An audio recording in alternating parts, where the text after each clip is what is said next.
ছাত্ৰ-ছাত্ৰীসকল অন্য এটা ভিডিঅ'লৈ তোমালোকক স্বাগতম জনালোঁ।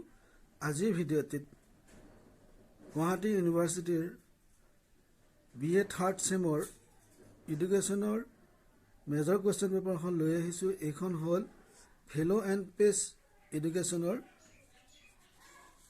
Question paper মেজৰৰ। তোমালোকে ভিডিঅ'টো মনোযোগেৰে চোৱা। এতিয়া প্ৰথমতে চোৱা, মাৰ্কছ হ'ল 80 marks আৰু টাইম 3 hours। এটা চাবা, answer the following as directed. তলত দিয়াসমূহৰ নিৰ্দেশ অনুসৰি উত্তৰ দিব দিছে। 10 marks আছে। প্ৰথম প্ৰশ্নটো চোৱা, মূল্যবোধ হ'ল আহৰণ কৰা গুণ, সত্য নে অসত্য লিখিব দিছে। মৌলিক মূল্যবোধ বুলিলে কি বুজা? শান্তিৰ সৈতে সামাজিক ন্যায় জড়িত নহয়, সত্য নে অসত্য লিখিব দিছে।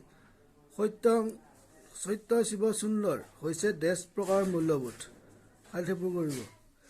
নৈতিকতা হৈছে সকলো ব্যক্তিৰ সুখী আৰু আনন্দময় জীৱনৰ অৱস্থিতি, আহৰণ কৰা সুখ বৃদ্ধি কৰা এক কলা। কথাষাৰ কোনে কৈছিল? মূল্যবোধ শিক্ষাৰ এটা উদ্দেশ্য লিখা। GPFৰ সম্পূৰ্ণ ৰূপটো লিখা। দেশ তাৰিখে আন্তঃৰাষ্ট্ৰীয় শান্তি দিৱস পালন কৰা হয়। শান্তি শিক্ষাৰ এটা বৈশিষ্ট্য লিখা। শান্তিৰ বাবে নোবেল বঁটা পোৱা এগৰাকী ভাৰতীয়ৰ নাম লিখা।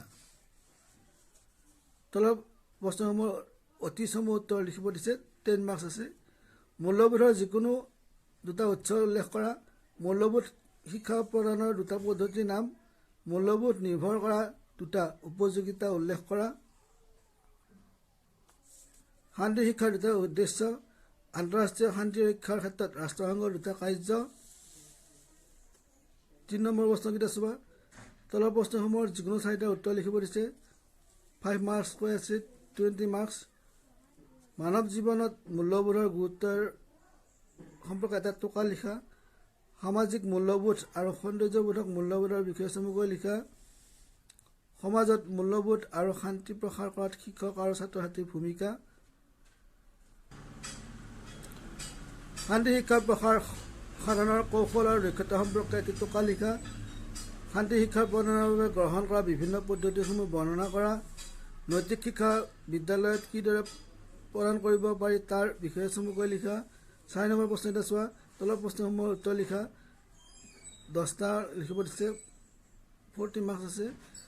মূল্যবোধৰ সংজ্ঞা দিয়া। সংস্কৃতি আৰু মূল্যবোধৰ ওপৰত গোলকীকৰণৰ প্ৰভাৱ সম্পৰ্কে আলোচনা কৰা। মূল্যবোধ বুলিলে কি বুজা? বিভিন্ন প্ৰকাৰৰ মূল্যবোধ আৰু ইয়াৰ শৈক্ষিক তাৎপৰ্য ব্যাখ্যা কৰা। মূল্যবোধ শিক্ষা বুলিলে কি বুজা? শিশুসকলক মূল্যবোধ শিক্ষা প্ৰদান কৰাটো কিয় প্ৰয়োজন? কাৰণ দৰ্শোৱা। 3+7 10 marks। মূল্যবোধ শিক্ষাৰ গুৰুত্ব লিখা। ছাত্ৰ ছাত্ৰীক মূল্যবোধ শিক্ষা প্ৰদানত পৰিয়াল আৰু বিদ্যালয়ৰ ভূমিকা আলোচনা কৰা। শান্তিৰ বাবে শিক্ষা কি? বৰ্তমান সময়ত ৰাষ্ট্ৰীয় আৰু আন্তঃৰাষ্ট্ৰীয় প্ৰেক্ষাপটত শান্তি শিক্ষাৰ প্ৰাসংগিকতাৰ বিষয়ে লিখা। শান্তি শিক্ষাৰ সংজ্ঞা দিয়া। শান্তি শিক্ষাৰ ভিন্ন পৰ্যায়ত শান্তি শিক্ষাৰ পাঠ্যক্ৰমিক বিষয় সম্পৰ্কে আলোচনা কৰা। নেক্সট চাবা, শান্তি শিক্ষাৰ প্ৰত্যাহ্বানসমূহ কি কি? এই প্ৰত্যাহ্বানসমূহ সমাধানৰ ক্ষেত্ৰত ৰাষ্ট্ৰীয় আৰু আন্তঃৰাষ্ট্ৰীয় সংগঠনসমূহৰ ভূমিকা আলোচনা কৰা। 5+5 10 marks আছে। আৰু শান্তি শিক্ষাৰ প্ৰসাৰত ইউনেস্কো আৰু ইউনিচেফৰ ভূমিকা আলোচনা কৰা। 5+5 10। ছাত্ৰ ছাত্ৰীসকল, এইখন হ'ল BA থাৰ্ড ছেমৰ এডুকেশ্যনৰ মেজৰ কুৱেশ্যন পেপাৰ। তোমালোকে নিশ্চয় বুজি পাইছা। তোমালোকে মোৰ ইউটিউব চেনেলটো ছাবস্ক্ৰাইব কৰি ল'বা। ধন্যবাদ।